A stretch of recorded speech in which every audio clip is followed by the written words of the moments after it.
আসসালামু আলাইকুম সবাইকে। পুতুলের পোস্ট দেওয়ার পর থেকেই সবাই আমাকে অনেক অনেক কমেন্ট যে আপু আসলেই কি সত্যি কি না, আসলেই কি এমন হয় কি না। আবার কেউ কেউ তো ভাবতেছে যে আমি মুভি করতেছি, কাহিনী করতেছি। সো তেমন কিছুই না। আসলে হইতেছে যে কিছুদিন আগে একটা আপু, উনি এরকম চাইনিজ পুতুলগুলার আর কি বিজনেস করতো, বাট উনি নাকি এখন ছেড়ে দিবে। দ্যাটস ওয়াই উনি এগুলা সব রিজনেবল প্রাইসে দিয়ে দিবে। এই জন্য আমি আপুর থেকে পুতুল দুইটা আর এই ব্যাগ দুইটা নিই। পুতুলগুলা দেখেন কিছুদিন আগে হবে সপ্তাহখানিক এইরকম আর কি হবে। তো কিছুদিন আগে এই দোনোটা পুতুল আর এই দোনোটা ব্যাগ আমি নেই। আমার যেহেতু দুইটা বেবি, তাই দুইজনের জন্য দুইটা দুইটা করে আমি নিই। তো যেই দিন আমি রাতের বেলা, মানে আমি সন্ধ্যা নাকি বিকেল করে এগুলা পিক করি আর কি ভাইয়ার থেকে। দেন করার পরে এরপরে সেই দিন রাতে আমার ফাইজা যেহেতু নতুন জিনিস, সো নতুন জিনিসের প্রতি তো একটু বেশি বাচ্চাদের ইন্টারেস্ট থাকে। তো আমি কি করছি, সেই দিন রাতে আমি আর আমার হাজবেন্ড দুইজন মিলে টিভি দেখতেছিলাম। আমার বাবুদেরকে আমি রুমে ঘুম নেওয়াইছিলাম আর কি। তো ঘুম নেওয়ানোর পরে হবে 8 ঘন্টা, তখন ফাইজার কাছে কিন্তু এই পুতুলটা ছিল। পুতুলটা থাকার পরে তো ও কি করছে, এত জোরে কান্না করতেছে।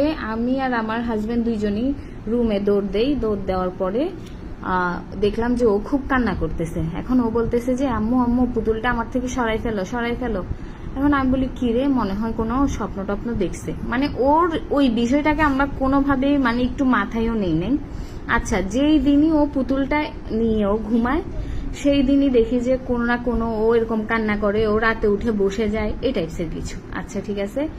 এরপরে 3-4 দিন পরেও সেম অবস্থা, ও এরকম কান্নাকাটি করে রাতের তখন প্রায় 3টা বাজতেছে, ও তখন উঠে বসে গেছে বসে কান্না করতেছে, মা আমার খুব ভয় করতেছে, মা তুমি আমার জন্য আর পুতুল নিও না। তো আমি ওকে কি করছি, অনেক দোয়া কালাম পরে ফু দিছি। ফু দেওয়ার পরে এরপরে ওকে আমি ঘুম পাড়াইছি, আর আমার চোখটা একটু নেগে আসছে।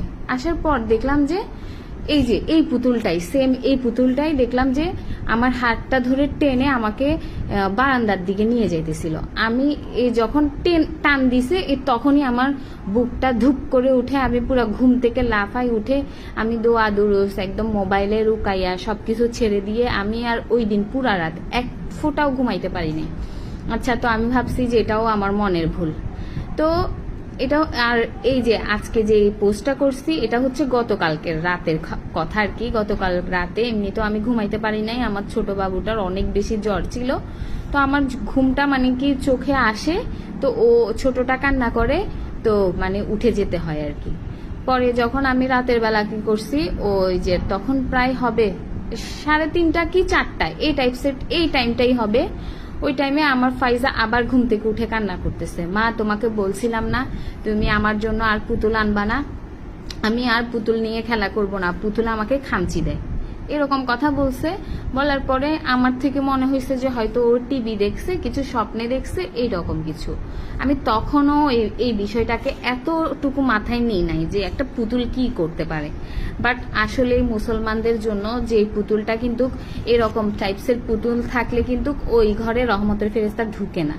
সেটা আমি যতই নামাজ কালাম পড়ি, যতই কিছু করি, কিন্তু তখন আর ওই রুমে রহমতের ফেরেশতাই ঢুকবে না।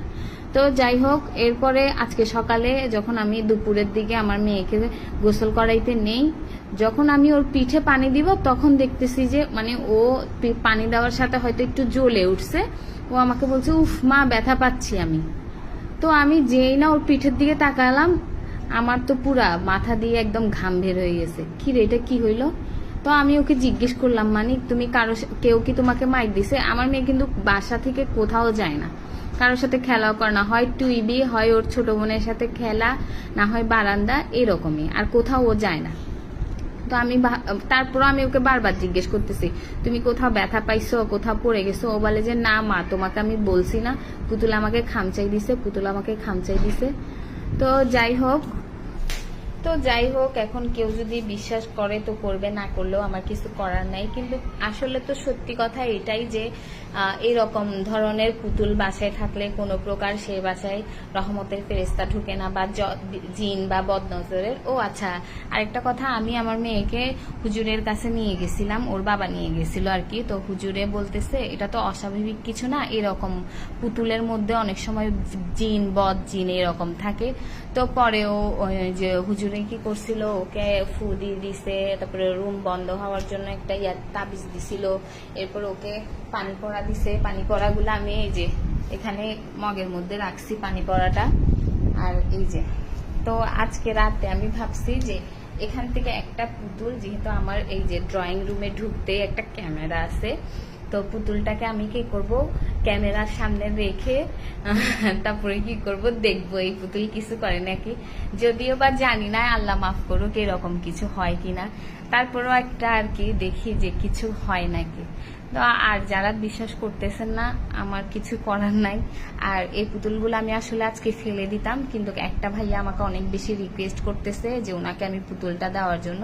তো ভাবলাম যে পুতুলটা ওনাকেই দিয়ে দিব। তো সবাই ভালো থাকবেন, আর কালকের সেই দেখি কি হয় আপনাদের সাথে, অবশ্যই অবশ্যই তাদের সাথে আপনাদের সাথে শেয়ার করব। সবাই ভালো থাকবেন। আসসালামু আলাইকুম।